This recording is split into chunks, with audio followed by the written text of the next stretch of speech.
وہ کون حسین؟ جنہ دے بارے حضور فرمایا حسین منی وانا من الحسین، فرمایا حسین میرا تے میں حسین دا۔ حضور جنہ دے بارے فرما حسین منی وانا من الحسین، احب اللہ من احب حسینا، اللہ او دے نال پیار کرنا جڑا حسین نال پیار کرنا۔ حسین سبت من الاسباط، اور حسین خاندان نبوت کے چشم و چراغ ہے۔ اور حضور نے فرمایا ان الحسن والحسین سیدہ شباب اہل الجنہ، فرمایا یقیناً اس بات میں کوئی شک نہیں کہ حسن اور حسین دونوں جنتی جوانوں کے سردار ہیں، جن کی زبان رسول اللہ نے خود چوسی ہو، اور جن کو ممبر پر بیٹھ کر حضور نے حسن اور حسین کو آتے ہوئے دیکھا اور وہ لڑکھڑا کر آ رہے تو حضور نے خطبہ چھوڑ کر دونوں شہزادوں کو اٹھا لیا ہو، جن کی یہ شانیں ہوں، ان کے پیچھے نماز پڑھ کر بھی کوئی دین کو نہ سمجھے اور پھر جا کر ڈیوٹی پر کھڑا ہو جائے حسین کو روکنے کے لیے۔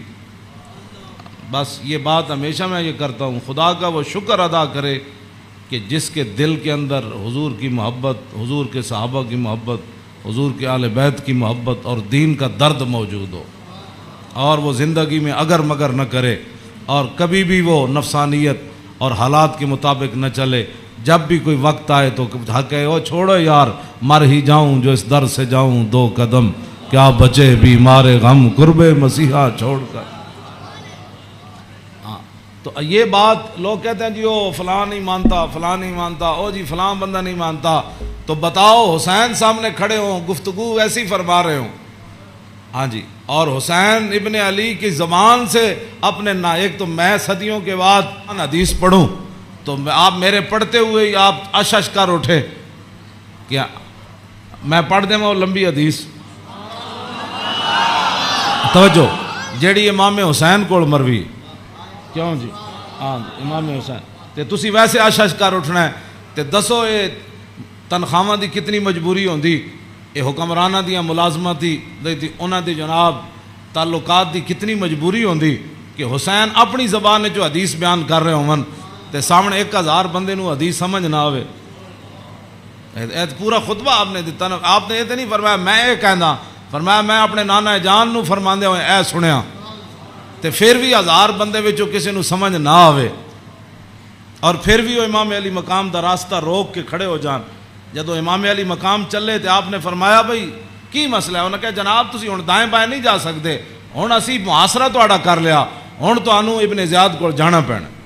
ہاں جی، یہ میں بہت ساریاں گلاں حذف کردا وچوں تاکہ تہاڈے ذہن دے مطابق گلاں کراں، میں وہ تو جگر پھٹتا ہے جڑیاں گلاں وچ لکھی ہوئیاں، ہاں لیکن میں وہ صرف اتنا ہی گل کرنا جتنا تہاڈا ذہن قبول کرے۔ ہاں کلم الناس علی قدر عقولہم، جیو جی مخلوق بیٹھی ہوئے ادنا گل، یہ علماء دی امانتاں بہت سارے علم جڑے اسی تہاڈے سامنے ظاہر نہیں کردے، اے نہ ہوے تساں دین تو چلے جاؤ۔ حسین کھڑے ہون تے انہاں دا محاصرہ کر لیا جائے تے نمازاں حسین پیچھے پڑھن تے مجبوری تنخواہ ہوے تے یزید دی مجبوری بن جائے، اور دسو پھر حسین دا صبر ہی سی جڑا مار گیا سارے۔ ہاں جی، کیوں اے پھر جو یہ جڑے یزیدی ٹولا ہے یہ کہندے جی وہ سلطنت واسطے گئے سن، اقبال کہندا مدعا یا سلطنت بودے اگر خود نہ کر دے بات چنی سامان سفر۔ اقبال کہندا جی حسین سلطنت واسطے گئے ہوندے تے جلیا شیر خار پتر لے کے تے کدی نہیں کوئی جنگج گیا۔